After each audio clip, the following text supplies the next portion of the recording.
Patawarin niyo po kami sa mga kasalanan namin. Linisin niyo kami, hugasan, at pagyangdapatin ngayon na tumanggap ng pagtuturo, pagpapaliwanag, pagtutuwid, at pagpapagaling. We ask you, Father, to be our speaker. Lead us unto greater knowledge of you. In the name of Jesus, we pray with thanksgiving. Amen. The Lord Jesus has very few great teachings. Kuminsan yun ay natatakpan ng mga ginawa niya ng mga very useful, very friendly, very kind, pero hindi main teachings. At madalas tinatakpan pa natin ang teachings ng iba at ng mga regulasyon na ginawa ng tao ang mahalagang katuruan ng Panginoon. Sa ngayon, tutunghayan natin ang isa sa mga pinakamahalagang katuruan ng Panginoon na sinasabi sa Galatians 5:1. Christ has set us free. This means that we are really free. Now hold on to your freedom and don't ever become slaves of the law again. To appreciate this in other versions, we read from the Contemporary English Version. Let us now read from the New International Version. It is for freedom that Christ has set us free. Stand firm then, and do not let yourselves be burdened again by a yoke of slavery. And from the New Revised Standard Version, for freedom, Christ has set us free. Stand firm, therefore, and do not submit again to a yoke of slavery. Imperative, command, napakalinaw. Sabi, kaya si Jesus ay pumarito ay upang tayo palayain, kaya manindigan kayo. At huwag na kayong pumayag pang muli na maalipin. Maalipin ng ano? Maalipin ng oppression of the law from which Jesus set His people free. Jesus came to give freedom from the law. It does not mean that we can now be lawless, but Jesus has written in our hearts an inner law that is supreme to all of the laws, and it is the law of love. And if you are loving, you will practice self-control. No other people have to control you. If we are submitted to the Spirit of the Lord sets us free, enlightens us kung ano ang dapat at hindi naman dapat na sundin, at mula doon nagmumula ang ating kapangyarihang maging mabuti, mabait, at malinis sa ating pamumuhay. Pero hindi kailangan ito igiit, ipilit ng outside forces. If Jesus came to set God's people free, then there's a precondition. And that is, people were not free. Kung dumating ang Panginoon para palayain ang mga anak ng Diyos, ibig sabihin, hindi pala malaya. Sa kabila ng sobrang religiosity ng Israel at ng iba pang mga kultura, sa kabila ng paggugol ng napakaraming oras at lakas sa relihiyon, hindi pala malaya ang mga tao.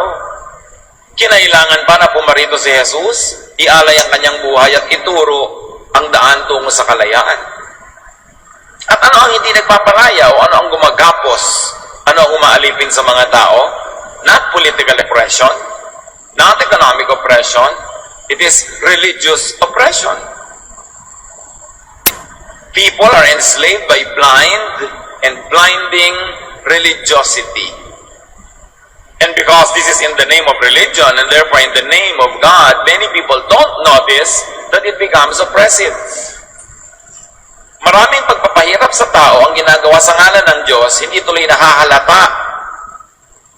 Dahil pag Diyos na ang nakasangkot, ang mga tao handang-handa ng sumunod, handang-handang magtiis, handang-handang magdusa, pero galing nga ba sa Diyos yon? O doon tayo pinapalaya ng Diyos Ama sa pamamagitan ng kanyang anak na si Jesus? Kasi kung talagang malaya na ang tao, there would have been no reason for Jesus to come. So, kung nagpapalaya si Jesus, ibig sabihin hindi malaya ang mga tao sa kabila ng sobra-sobra nilang relihiyon. Iyan ang labis na ikinulungkot ni Jesus. Luke 19:41 to 42.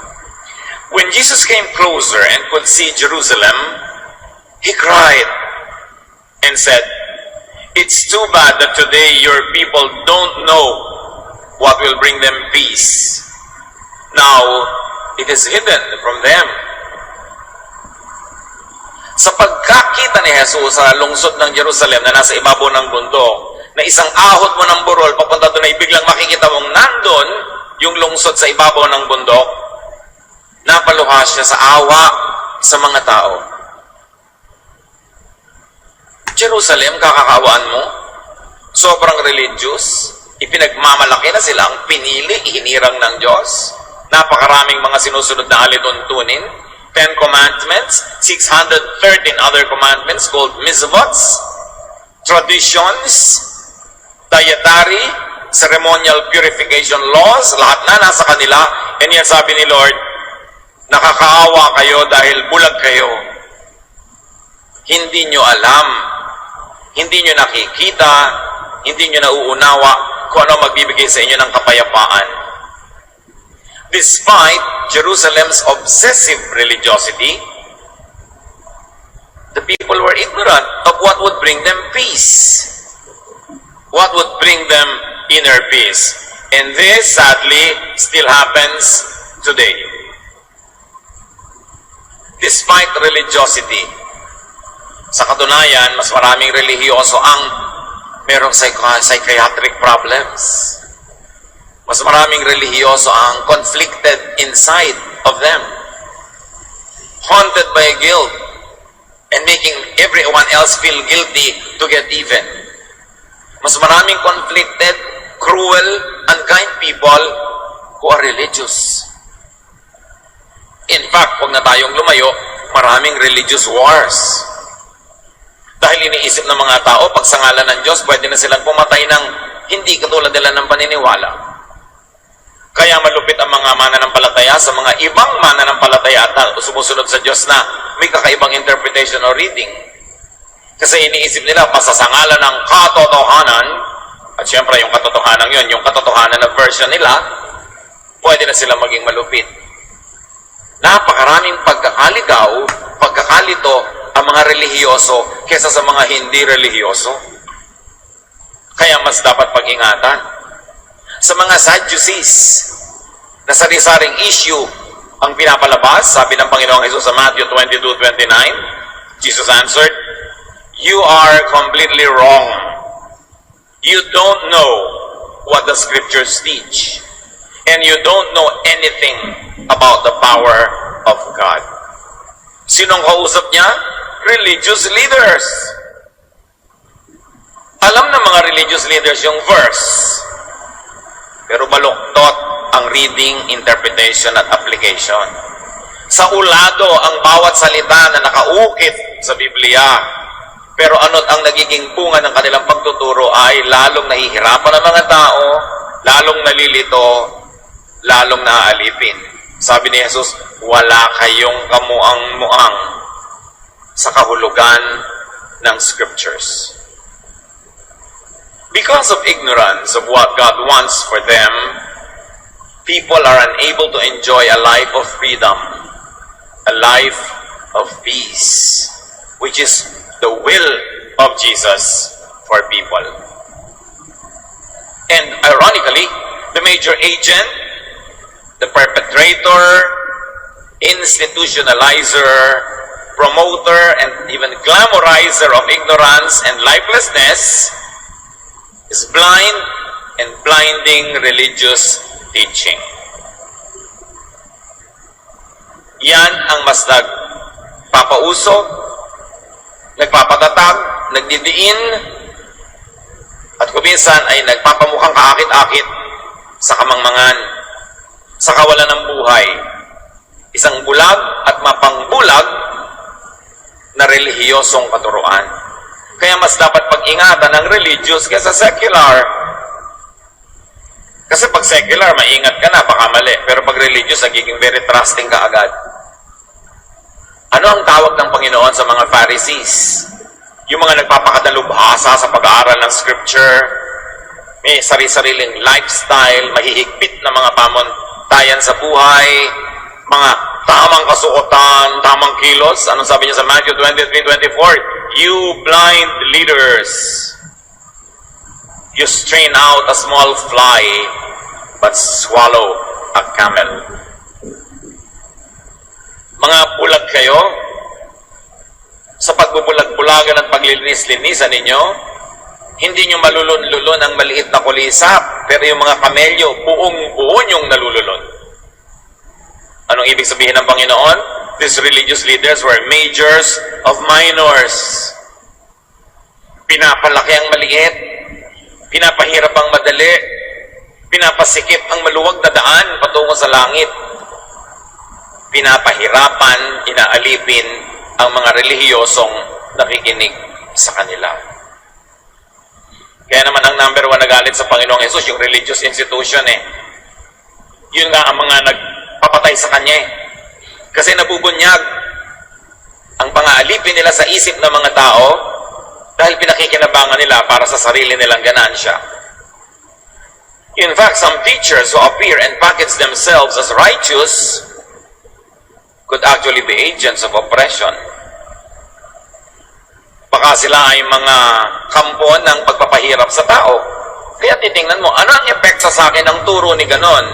Anong epekto sa akin sa pagiging member ko ng ganitong kongregasyon? Anong epekto ko sa pagsunod sa ganong mga doktrina? Lumalaya ba ako o lalong nakukulong? Sumisikip ba lalo ang dibdib ko o lumuluwag? Natatanggap ba ako o lalong tinatanggihan? Nare-relax ba ako o lalong napapagod na stress sa pagpapa-impress? Ano ang effect sa akin? Because Jesus says, you will know them by their fruits. Ano ang bunga sa iyo ng pagtuturo ng mga religious teachers? At sabi ni Pablo tungkol sa mga ganitong uri ng mga teachers, 2 Corinthians 11:13 to 14. Anyway, they are no more than false apostles and dishonest workers. They only pretend to be apostles of Christ. And it is no wonder. Even Satan tries to make himself look like an angel of light. Sa inyo marami sa mga yan, akala mo ay mga alagad ng Diyos. Huwag kayong padaya. Mukha silang maka-Diyos. Ang kanilang kasuotan, ang kanilang lengguwahe, kanilang mga kilos, mukhang banal, pero ganyan din si Satanas, sabi niya. Nagpapanggap na mabuti para makapandaya. Talaga namang ilabas niya ang kanyang pangil, ilabas niya ang kanyang tunay na likas na kasamaan, edi sinong susunod, walang makikinig. Kasi ang pag-ingatan ninyo ay yung mukhang banal. Dahil yan ang ginagawang pandaraya. Ngayon, hindi naman lahat ng mukhang banal, fake. Meron namang totoo. Pero mas pag-ingatan yung mukhang banal kasi yung mukhang hindi. Kasi yung mukhang hindi, at least walang pagpapanggap. Therefore, walang intensyong mandaya. Pero yung akala mo, hindi makabasag pinggan. Yung kaya banabanayat magsalita. Yan ang mas pag-ingatan kasi pag yan ang tumuklaw, mas mapanganib ang kanyang lason. Luke 6:39. Jesus also used some sayings as he spoke to the people. He said, "Can one blind person lead another blind person? Won't they both fall into a ditch?" Pwede bang akayin ng bulag ang isang kapwa niya bulag? Pareho lang silang mabubulid, mahuhulog sa kanal. At ang tinutukoy niya dito ay yung mga nagdudunong-dunungan, nagrurunong-runungan, naglilider-lideran, mapapahamak lang ang susunod sa kanila. Jesus was referring to blind teachers. And blind teachers, of course, produce blind, lifeless, and damaged people. Pag napasunod ka sa bulag o nagbubulag-bulagan, pag napasunod ka sa isang akala niya tama siya pero mali pala, mapapahama ka. Kawawa ang mga taong kaya dali-daling akayin ng kung ano-anong mga religious beliefs, religious ideas, at kung sino-sino mga religious personalities dahil hindi mo alam kung saan ka dadalhin. Kaya ang tao dapat masuri, mapanuri. At sino ang pamantayan sa pagsuri ng mga panurnuro, pagtuturo at katuruan at naging mga guro? Si Jesus. Jesus is the Son of God. Jesus is the perfect one In Jesus, the fullness of the deity lived in bodily form. And the Father in heaven says, "This is my Son, in whom I am well pleased. Obey Him." So kung meron tayong dapat sundin at sundan, si Jesus, walang iba. Susunod ka lang sa mga disipulo, susunod ka lang sa mga propeta, susunod ka lang sa mga religious leaders, susunod ka sa mga teachers, habang sumusunod sila kay Jesus. Pero oras na lumihisa sila ng landas at iba na ang sinusunod nila, katuroan na halimbawa ng kanilang kongregasyon, distinctives na nila, mga inimbento na nila mga doktrina, mga policies, mga batas, pag hindi na yun sumusunod sa pag-ibig ni Jesus, sa diwa ng kanyang pagpapatawad, pagmamahal, dapat di ka na sumunod. Kasi, sabi niya, ako ang tunay na pastol. Yung mga fake na pastol, pag sinundan nyo yan, dadalhin lang kayo sa katayan. Kaya dapat laging sinusuri saan ako dinadala ng aking guro. In this light, Jesus comes to save people from darkness, from lifelessness. Kaya sabi niya, I am the light, because people were in the dark. And the teachers in his time were in the dark. Sabi niya, I am life, because people did not have life. Jesus comes to save people from needless suffering. Kaya sabi niya, come to me and I'll give you rest. And Jesus comes to save people from insatiable thirst. Walang kapatirang uhaw. Kaya sabi niya, I am the living water.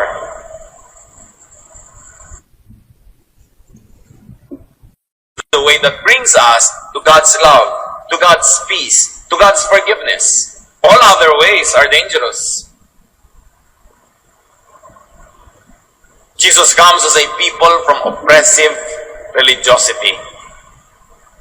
Kaya hindi naman katakataka, ang pinakamadalas niyang makabangga ay ang mga religious leaders. Paano pinapalaya ni Jesus yung mga tao sa sobrang control ng temple? Bawat bahagi ng kanilang buhay controlled. Pinapalaya ni Jesus, nakakaramdam ng ginhawa, nakakaramdam ng pahinga. So kay Jesus na sumusunod, nagseselos ngayon yung mga religious leaders. Kasi nawawala sila ng tagahanga at tagasunod. Jesus teaches people to be free from needless religious regulation. I tell you for certain that anyone who sins is a slave of sin. And slaves don't stay in the family forever, though the son will always remain in the family. If the son gives you freedom, you are free. Isang napakalalim na palitan ng mga ideya. Sabi ni Lord, kung kayo'y patuloy na susunod sa akin, doon nyo palang mauunawa na tama ang sinasabi ko sa inyo. Doon nyo palang malalamang ako ang katotohanan.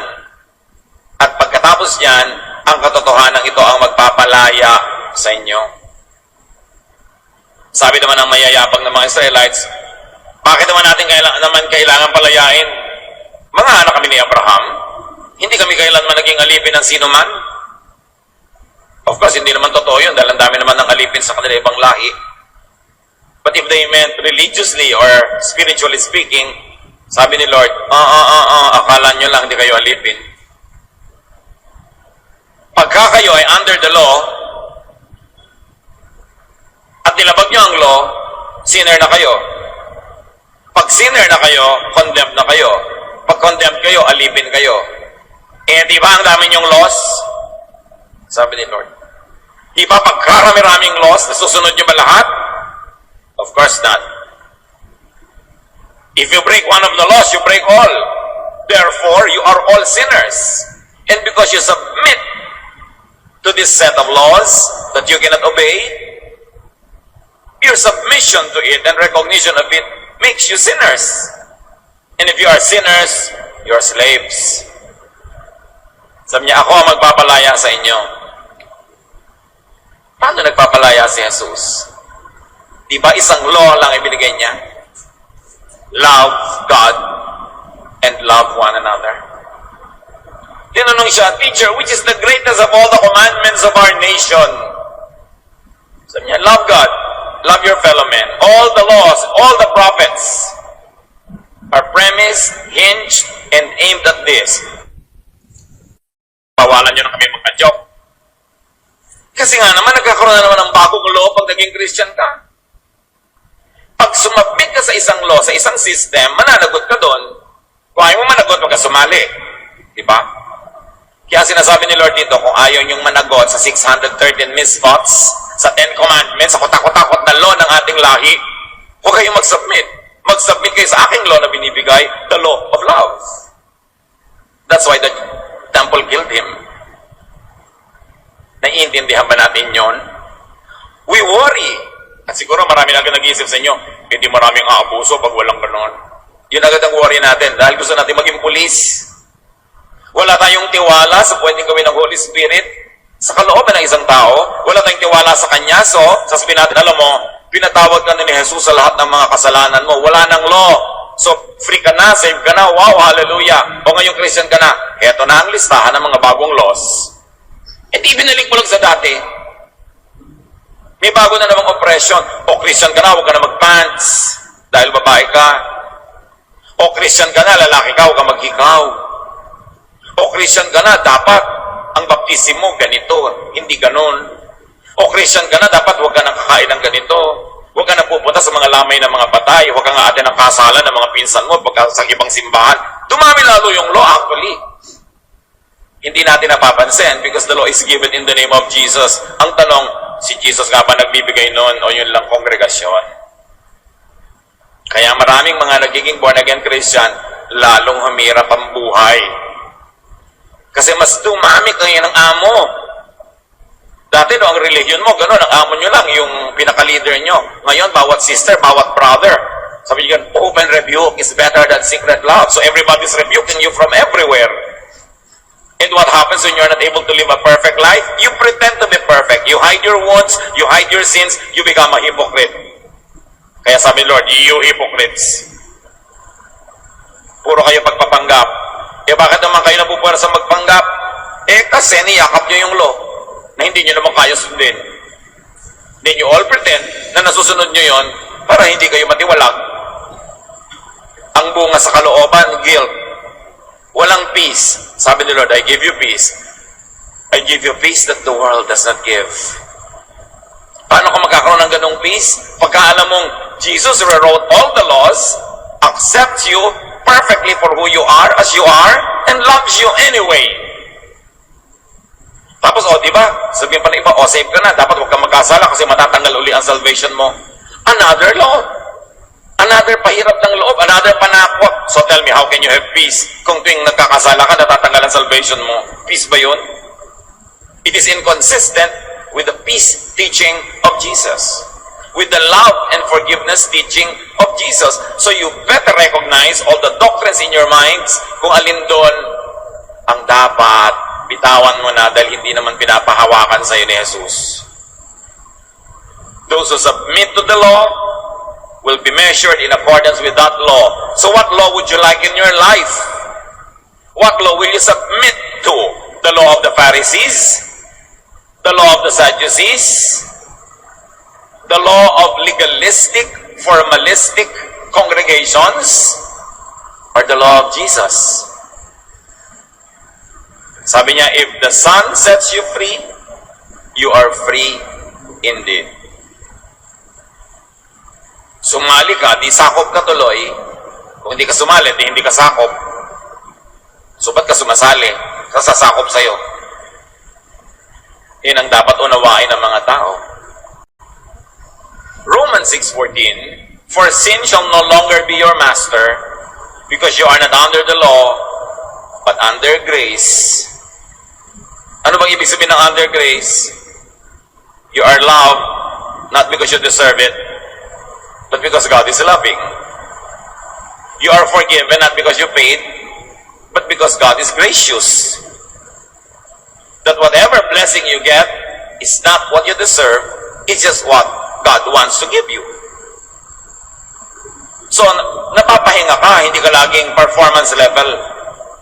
Hindi ka laging trying hard to be perfect when you are not. Natatanggap mong tanggapin, natututunan mong tanggapin iyong sarili tulad ng pagtanggap sa iyo ni Jesus at matutunan mong tanggapin ang iba tulad ng pagtanggap sa kanila ni Jesus. Kasi habang hindi ka pa tumatanggap sa iba ng walang patakaran, may mga patakaran ka pa, may mga regulasyones ka, hindi pa yan ang love of Jesus.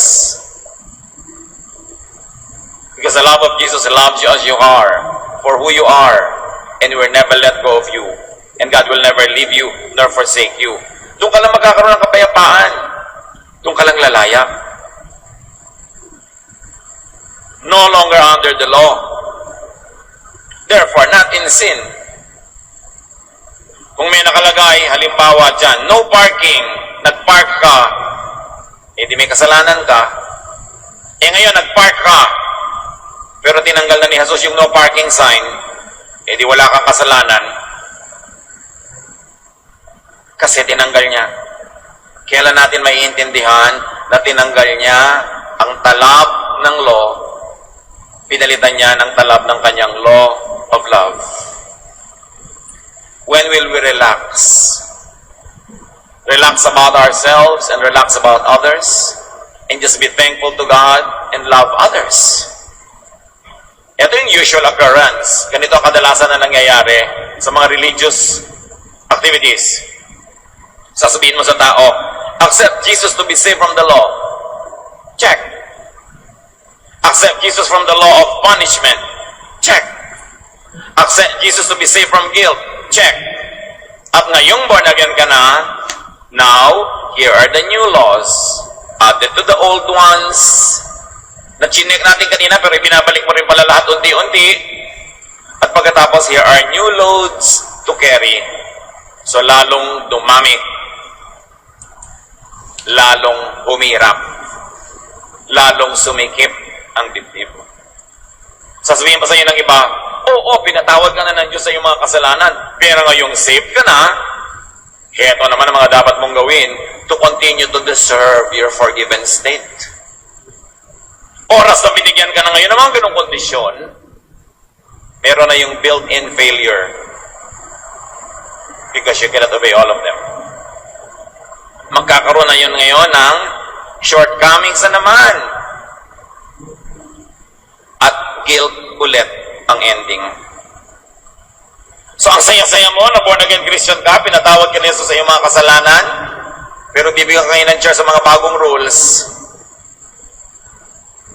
Pag hindi ka patapos ng college, hindi ka pwede magka-boyfriend, saan kaya galing yung rule na yun? No?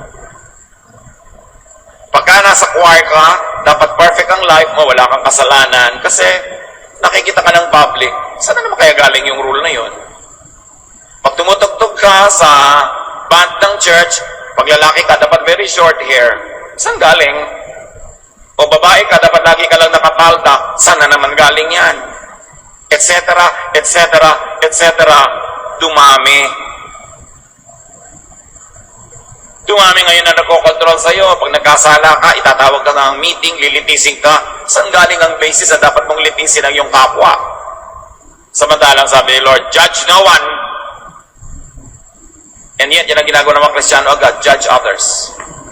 Kasi titiwalag ka pagka may mga ginagawa kang hindi tama.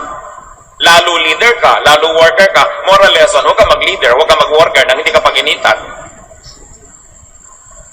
Tama ba yun? So nakikita natin, marami na naman bagong laws na ibibigay sa iyo matapos sabihing malaya ka na. Misguided religion makes life more difficult, more tiring. Luke 11:46. Jesus replied, "And you experts in the law, woe to you, because you load people down with burdens they can hardly carry, and you yourselves will not lift one finger to help them." Sabi niya, lagot kayo, kawawa kayo, mga eksperto sa mga verses, sa mga laws.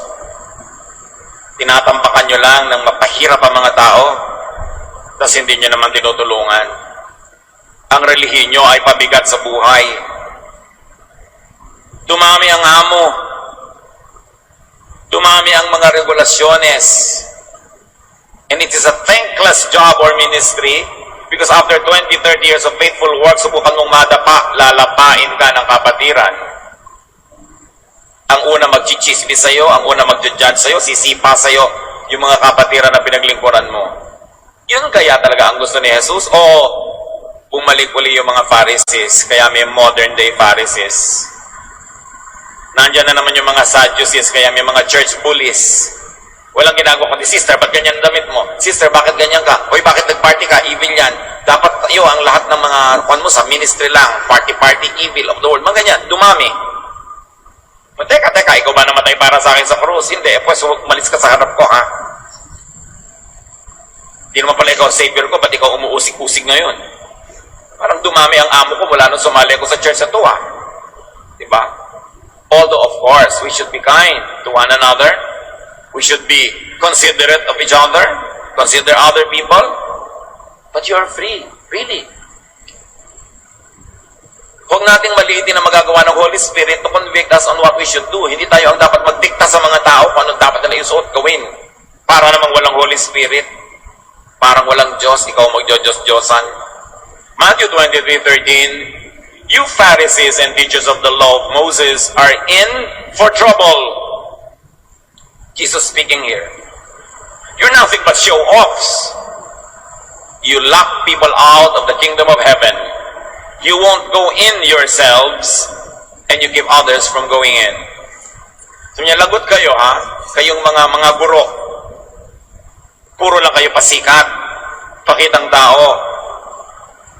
Hindi nyo hinahayaang makapasok ang mga tao sa kaharian ng Diyos. Anong ibig sabihin nun? This is not salvation.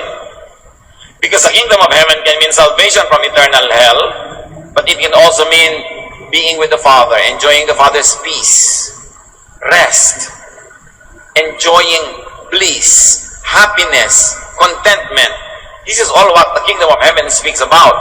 But when you have very, very strict, legalistic leaders, you can never enter that peace. You can never enter that bliss or happiness because you will forever be condemned. Condemned by them and condemned by yourself. Sabi kayo nga, hindi pumapasok doon eh. Wala rin kayong mga peace of mind. Troubled din kayo and divided inside of you. Kaya lahat ng bunga nyo, ganun din. Needless religious regulations make it hard for people to enjoy God's heaven, God's rest, and God's peace. And once religious life becomes a big performance, a lie, a pretense. Kasi nga may mga bagong laws sa dagdag sa pre-existing laws. Yung dahil Christian ka na, yung ganun, lagot ka, babantayan na kita ngayon. Congregational laws, congregational distinctives, policies, mas humirap. Ang bunga, laging may kulang ka, may accusation, may guilt, at may parusa. Kaya sabi ng Galatians 5:1, it is for freedom that Christ has set us free. Stand firm then, and do not let yourselves be burdened again by a yoke of slavery. Slavery to needless religious regulation. You are free in Jesus. Not licentious. This freedom is not to be used to be bad and to do wrong, but to do good, to love and be loved, and to enjoy undeserved kindness of God. So be free. Act free. Para hindi sayang ang kamatayan ni Jesus. Namatay na nga siya para tayo palayain, tapos magpapagapos ka uli. Sayang naman. What regulations are Jesus believers free from? Mahalagang tanong. Anong mga religious regulations ang malaya na pala ang mga tunay na mananampalataya kay Jesus? Regulations that Jesus invalidated by His words or actions, for example. Lahat ng mga regulasyones na binaliwala na, pinalitan na, natakpan na, napangibabawan na ng mga salita, turo at halimbawa ni Jesus, malaya na ang mga Kristiyano mula sa mga yon. Halimbawa, the oppressive implementation of the Sabbath. Maganda magsabat, magpahinga ka talaga, pero kung may kailangan ka talagang gawin, may emergency, you are free to do that because Jesus showed us the example. Sabi niya, Sabbath was made for man, not man for the Sabbath. Kaya itinuro ang Sabbath para ka mapahinga, hindi para magkaroon ka ng amo. Ngayon, kailangan kang gumawa, di gumawa ka, kasi yun ang kailangan mo. Pero habang kaya mo, sumunod ka. Pero pag oppressive na ang pagsunod, you are free not to obey it. Lahat ng mga laws on foods, except kung clinically and hygienically masama sa'yo, ibang usapan. Pero dineclare ni Lord, lahat food to be spiritually clean. Meaning, hindi ka pwedeng marumi ng espiritu mo ng kahit anong pagkain. Although, pwede kang marumihan physically and clinically. So, yun na lang ang pag-ingatan mo. Ceremonial cleanliness. Ilang beses ka naguhugas ang paa, ng kamay, ng ganito. Pinalaya na tayo doon. Kaya nga yung mga disciple niya, kumain ng hindi naghugas ng kamay. They were criticized. Sabi ng mga religious leaders, bakit hinahayaan ng amo mo na kayo ay kumakain ng hindi naghuhugas ng kamay? Bawal yan sa batas. So, kung ayaw mo maghugas ng kamay dahil marumi, pagkakain mo, lilinis na rin yun. Nakain mo na lahat yung dumi kasi. Diba? Pero hindi dumama ang espiritu mo. Baka masiraan dyan mo, physical lang. Pero walang spiritual value. Yung stoning of sinners. A woman caught in adultery must be stoned to death. But Jesus did not allow that. And yet, ang dami pa rin nating binabato ngayon. Halika, mag-pray tayo. Pag-chismisan natin, ipag-pray pala natin na isang sister. Tapos babatuhin nyo ng chismis at usapan. Nang babato pa tayo ngayon, di ba? Pastor, yung pong isa sa mga choir natin, kalo niya lang, tanggalin nyo. Ba't mo siya binabato? Wala ka bang kasalanan? Meron po. Pues, huwag siyang pakialaman. Ang buhay mo at tupagin mo, ha? Huwag mong pakialaman ang buhay ng iba. Buti nga, naglilingkod. Di po ba ang naglilingkod malinis? Di walang natira, patay ako, nawala dito. Sino bang malinis dito? Pwede ka lang maglinis-linisan, pero alam natin, hindi totoo. Pwede kang malinis ng 1 minute, 1 hour, pero pwede ba 24 hours, 7 days a week, 24/7? Come on! You have to be pretentious and a big liar to say you are godly all the time. So bakit mo ngayon tatanggalin yung hindi ungodly? Kasi po, diba, baka siya tularan. Sino naman sabing tutularan mo ang nangangalo niya na sa choir? Kailan pa tayo nagtira ng ganung lesson? Wala namang ganung lesson, ini-invento mo lang para mo siya matanggal, diba? Kung tatanggalin mo lahat ng may kasalanan, walang matitira. Because the church is a hospital, everybody is sick. Iba-iba lang. At ibang-ibang araw ng lakas. Malakas ako ngayon, tutulungan kita. Bukas ako may sakit, alagaan mo ako. Pero kung palalayasin mo lahat ng may sakit, wala natira. Hindi naman display window ng department store ang church sa puro yung magaganda lang inilalabas. As is what is. Kaya dapat nga maraming sabitan sa labas ng pinto ng church. Pagpapasok ka na, hubarin mo na yung maskara mo, sabit mo doon. You don't need to pretend if the church is loving. Hindi tolerant, hindi nagpo-promote ng mali at hindi nangungonsinte. Pero hindi rin nang-judge. You love those that need love. You guide those that ask for guidance. You don't give unsolicited advice and abuse. The wrongly used verse na open rebuke is better than secret love. Napaka-wrong ng use. Ginagawang lisensya para maging modern day Pharisee. Yung church should be a sanctuary, a hiding place, a restful place. And it can happen only if we give unconditional love to one another. To recognize that people go to church because they have illnesses and sicknesses that they want the Lord to heal. Hindi yung nasa gate ka, o ikaw, may sakit ka, hindi ka pwede dito. May kasalanan ka, hindi ka pwede dito. Sino lang ang pwede? The true believers of Jesus are free from regulations that Jesus de-emphasized by not stressing, repeating, or even mentioning them. Yung iba sabi na, bakit po marami mga katuroan sa Old Testament hindi inulit ni Jesus na ipagbawal? Hindi na pala inulit. Gusto mo ulitin natin? Hindi na nga niya inulit. Di ba? Bakit papakialaman mo pa siya? At ngayon gusto pang ulitin dahil meron kang gustong usigin. Dahil may gusto kang i-oppress. O, gusto mo na naman magpenitensya, hatawin ang sarili mo, pahirapan. Pinalaya ka na nga eh. Hindi na nga inungkat. uungkatin mo pa? Kung talagang mahalaga yan, uungkatin niya ni Lord. At ang lagi niyang inuungkat-ungkat is against hypocrisy. Is against unloving ways. Lagi niyang inuungkat, help the poor, help the needy, forgive the sinner. Sabi ni Peter, 3 times po ba o 4 times? Sabi ni Lord, no, 70 times 7. Not even 7 times. Yun ang inuulit-ulit niya, forgive, love, rest, relax, have peace. Hindi niya kahit kailan tinuruan niyo kanyang mga disciples sa maghanap kayo ng mga kasalanan, ilagay niyo sa bulletin board ang pangalan nila. Kahit kailan, hindi niya tinuro yun. Hindi niya sasabing, tayo lang ang tama, kayo lang dapat ang tama. Kaya mga disciples niya, sabi, Lord, meron itong nagpapalaya sa masasamang espiritu sa pangalan niyo, pero hindi po member ng ating kongregasyon, sinaway namin. Sabi, Lord, bakit niyo sinaway? Whoever is not against you is for you. Yung mga naniniwalang, di po ba, Lord, tayo lang ang grupo, tayo lang ang tama, tayo lang ang exclusive. Sabi niya, I have sheep that are not of this fold. They must be brought in also. So, hindi siya exclusive. Hindi siya nagsasabing, ito lang, tayo lang ang tama, kayo lang ang hinirang. Walang ganon. In fact, sabi niya nga sa Bible, to all who received Him, who believed in His name, He gave the right to be children of God. To all. It's to whom it may concern. Anyone who calls upon the name of the Lord will be saved. For God so loved the world that whoever believes in it, that He sent His only Son, that whoever believes in Him, whoever, it's for all. Walang exclusive. Be careful with people that say, kami lang ang tama, ang Bible version lang namin ang tama, ang reading lang namin ang tama. Madalas, yun ang hindi kapanipaniwala.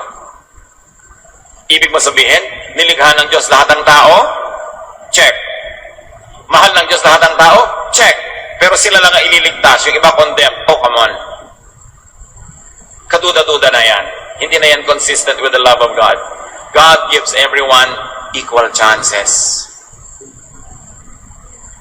So, the believer is free from regulations that break and oppose the spirit of Jesus' major teachings on love. Ano pong regulasyon yan? Hindi na yan loving, di ba? Ipahiya natin itong isang sinner. Ibisto natin siya. Loving po ba yan? Gusto niyo bang gawin niya ng mga tao kung sarili niyong anak ang nagkasala? Regulations that oppose Jesus' teaching on forgiveness, on freedom, on rest, and peace.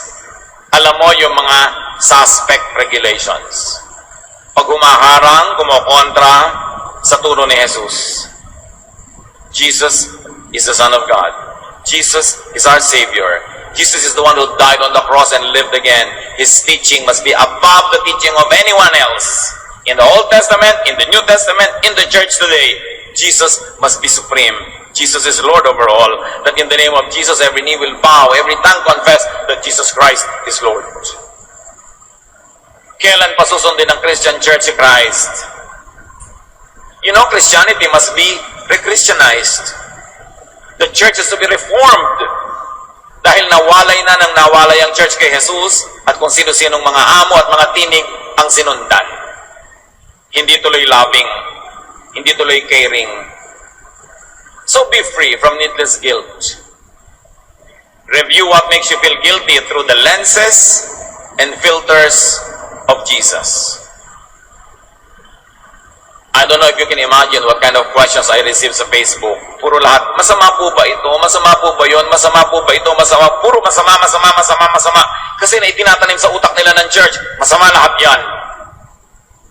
That's why it is a life of trouble, not of peace. A life of guilt, not of peace. Dapat si Jesus sundin natin. Kaya nga siya Savior. Kaya siya ang pumasan sa krus para di natin pasanin. Kaya siya ang namatay sa krus para hindi tayo patayin. Pero bakit patuloy pa rin tayo nagbubuhat ng mga krus na hindi naman niya ipinapabuhat? At patuloy tayo nagpapataw ng krus sa iba para buhatin din nila. Be free in the Lord. Then, set other people free. Don't play police. Don't play judge.